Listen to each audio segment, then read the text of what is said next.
Basta un'occhiata veloce ai colori della cartina di monitoraggio per comprendere che in Veneto gli infortuni mortali sul lavoro sono un serio problema.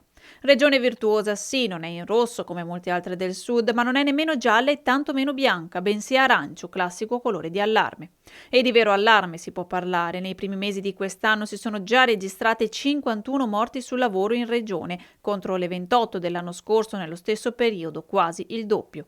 Un primo semestre da incubo e un agosto che è partito nel peggiore dei modi, con 2 giovani vittime nel veneziano per l'esalazione di gas all'interno di una fossa.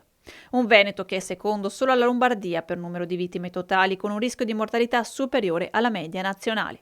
A fine giugno, infatti, il rischio di infortunio mortali in Veneto risulta superiore alla media del paese.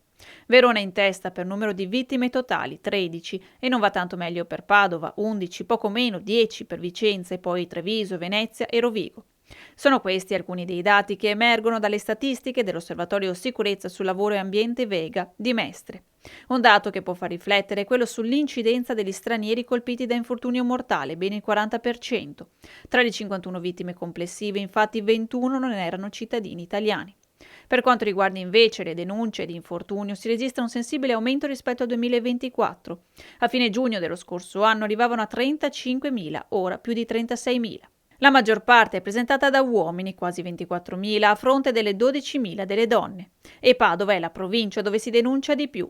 E per quanto riguarda il settore, quello più colpito e con maggiori denunce di infortunio sul lavoro è il manifatturiero, seguito da costruzioni, commercio, trasporti e magazzinaggio e sanità. E così la mappa dipinge un'Italia un po' troppo colorata, utopico pensare possa essere tutta bianca, ma nemmeno così calda di un'emergenza difficile da contrastare.